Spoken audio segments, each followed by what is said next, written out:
వేదిక మీద నుంచి తెలంగాణ ప్రజల్ని, ముఖ్యంగా హైదరాబాద్ నగర వాసులని 1908లో ఈ మహానగరం మీద వరదలు ఉప్పెనై కమ్మేస్తే వేలాది మంది ప్రాణాలు కోల్పోతే ఆనాటి నిజాం సర్కార్ మోక్షగుండం విశ్వేశ్వరయ్యను ఆర్కిటెక్ట్ గా నియమించి 100 కోట్ల రూపాయల నాడు ఖర్చు పెట్టి ఉస్మాన్ సాగర్, హిమాయత్ సాగర్ లో నిర్మించింది. అనంతగిరి కొండల నుంచి వచ్చే వరదల్ని నిలువరించిన నీళ్లను ఈ మహానగరానికి తాగునీటి వసతులుగా ఏర్పాటు చేసింది. ఒకనాడు ఎక్కడి నుంచి హైదరాబాద్ నగరానికి తాగునీళ్ళు వచ్చేది కాదు. ఉస్మాన్ సాగర్, హిమాయత్ సాగర్ నుంచే లక్షలాది మంది హైదరాబాద్ బిడ్డలకు తాగడానికి నీళ్లు ఇచ్చారు. హైదరాబాద్ దాహార్తిని తీర్చిన ప్రాజెక్టులు గండిపేట, హిమాయత్ సాగర్. ఇలాంటి ప్రాజెక్టుల చుట్టూతా బాగా సంపాదించుకున్న వాళ్ళు, ఆగర్భ శ్రీమంతులు ఫామ్ హౌజులు కట్టుకున్నారు. వాళ్ళు ఫామ్ హౌజులు కట్టుకుంటే మనకు అభ్యంతరం లేదు, వాళ్ళు సంతోషంగా ఉండడమే మనకు కావాల్సింది. కానీ ఆ ఫామ్ హౌజులలో ఉన్న డ్రైనేజ్ కనెక్షన్ లేదు. వాళ్ళ డ్రైనేజ్ తీసుకొచ్చి గండిపేట నీళ్ళలో కలిపిండ్రు.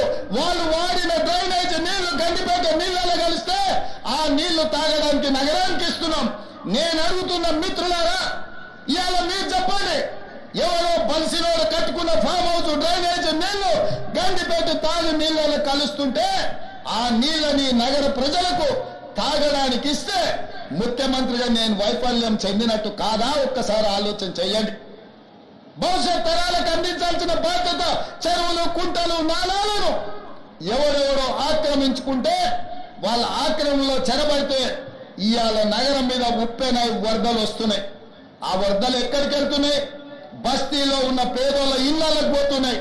పేదోళ్ళు జీవితకాలం కష్టపడి సంపాదించుకున్న ఫ్రిడ్జ్, టీవీ, మంచము, బట్టలు, కట్టుకున్న బట్టలతో సహా అర్ధరాత్రి పూట వాళ్ళ ఇళ్లకు నీళ్లు వస్తే తడిసి ముద్దాయి అనాథలాగా రోడ్డు మీద నిలబడాల్సిన పరిస్థితులు వచ్చినాయి. మున్నేరు వాగు పక్కన ఖమ్మంలో అయినా, వరంగల్ జిల్లాలో అయినా, హైదరాబాద్ నగరంలో అయినా, కృష్ణానది ఒడ్డున మునిగే ప్రాంతాలైనా దుర్మార్గులు ఆక్రమించుకున్న చెరువుల వల్లనే ఇవాళ వరదలు వస్తున్నాయి. అందుకే హైడ్రాను ప్రారంభించడం. హైడ్రా స్పెషల్ టాస్కే ఈ చెరువులను ఆక్రమించిన వాళ్ళను చెరబట్టాలని, చెరబట్టిన వాళ్ళ నుంచి విడిపించాలని, అలాంటి వాళ్ళను అవసరమైతే చెరసాలకు తోలాలనేది నా ప్రభుత్వ విధానం. అందులో ఎంత గొప్ప వ్యక్తులున్నా, ఎంత మహామహులున్నా వాళ్ళు చెరువులను వదలక తప్పదు. అందుకే ఈ వేదిక మీద నుంచి గొప్ప వ్యక్తులకు నేను విజ్ఞప్తి చేస్తున్నా, అయ్యా, ఆక్రమించుకున్న చెరువులను మీరే వదలండి, గౌరవంగా పక్కకు తప్పుకోండి, నీటిపారుదల శాఖకు అప్పగించండి, మీకేం కావాలనో పోయి దూరంగా కట్టుకోండి. లేకపోతే ఉన్న పలంగా నేల మట్టం కూలుతాయి, కూలగొట్టే బాధ్యత నేను తీసుకుంటా. ఇలా ఎఫ్టీఎల్లో కానీ, బఫర్ జోన్లో కానీ, నాలాలలో అక్రమంగా నిర్మాణాలు ఏవైతే ఉన్నాయో వాటన్నిటినీ నిరభ్యంతరంగా మేము తొలగిస్తాం. మీరు ఎక్కడికి వెళ్ళినా, మీరు తాత్కాలికంగా కోర్టుల నుంచి ఏమన్నా తెచ్చుకున్నా న్యాయస్థానాలలో కూడా కొట్లాడి ఆ స్టేలను వెకేట్ చేయించి మీరు ఆక్రమణలు తొలగిస్తాం. ఇదే కాదు, ఇవాళ మూసి ఒకప్పుడు అనంతగిరి నుంచి వచ్చే కృష్ణానది జలాలకు ఒక ఆలవాలం. కానీ ఇవాళ కాలుష్యం అయిపోయింది. ఇవాళ మన బతుకులను చిందరవందర చేస్తున్నాయి. నల్గొండ జిల్లా రైతులు ఇవాళ ఏడుస్తున్నారు. హైదరాబాద్ నగరంలో నుంచి వచ్చిన కాలుష్యం నల్గొండ ప్రజలకు చేరుతుంది. అక్కడ పంటలు కూడా విషమయమైపోయినాయి. మా కోమటిరెడ్డి వెంకటరెడ్డి గారు పదే పదే నా దృష్టికి తీసుకొచ్చి నల్గొండకు వస్తున్న కాలుష్యాన్ని నియంత్రించండి, మూసీని ప్రక్షాళన చెయ్యండి అని. అందుకే కేంద్ర ప్రభుత్వ సహకారంతో మూసీ ఆక్రమణలు తొలగించి మూసీని ప్రక్షాళన చేసి ఒక అద్భుతమైన మూసీ రివర్ డెవలప్మెంట్ ఫ్రంట్ ను అభివృద్ధి చేసి పేదవాళ్ళకు అక్కడ వ్యాపారాలు చేసుకోవడానికి అవసరమైన అవకాశాలు కల్పిస్తాం. మరి ఇవాళ మూసీ పరివాహక ప్రాంతంలో పేదలు ఆక్రమించుకొని ఉన్నారు. జిల్లాల నుంచి వచ్చి ఇల్లు కట్టుకొని ఉన్నారు. రూపాయి కూడబెట్టి గుడిసెలేసుకొని బ్రతుకుతున్నారు. వాళ్ళ పట్ల మానవత్వంతో వ్యవహరిస్తుంది ప్రభుత్వం. మూసీ నాలలో ఉన్న శాశ్వత నివాసదారులు ఎవరైతే ఉన్నారో వాళ్ళందరికీ డబుల్ బెడ్రూమ్ ఇల్లు ఇచ్చే బాధ్యత ఈ రాష్ట్ర ప్రభుత్వం తీసుకుంటుంది. దాదాపుగా 11,000 మంది అక్కడ ఇల్లు ఉన్నాయి. ప్రతి వాడికి 11 కాదు, అవసరమైతే 12,000 మంది అయినా ప్రతి వాడికి డబుల్ బెడ్రూమ్ ఇల్లు ఇచ్చి వాళ్ళని ఆత్మగౌరవంతో బ్రతకటట్టు ఈ ప్రభుత్వం పునరావాసం కల్పిస్తుంది. అట్లాంటి కార్యక్రమాలలో ఇవాళ శిక్షణ పొందిన ఈ ఎస్ఐలు ప్రజల సహకారం కోసం మీరు బాధ్యత తీసుకోవాలి. అదేవిధంగా ఎక్కడైతే ఆక్రమించుకున్నారో మూసీలు, ఎఫ్టీఏలు, బఫర్ జోన్, నాలాలో ఉన్న వాళ్ళు తొలగించండి. ప్రభుత్వ భూముల్లో లేకపోతే ప్రైవేట్ భూముల్లో అనుమతి లేకుండా కట్టుకున్న వాళ్లకు వాళ్ళని ఏదైనా రెగ్యులరైజ్ చేయడానికి స్కీమ్ ఉంది.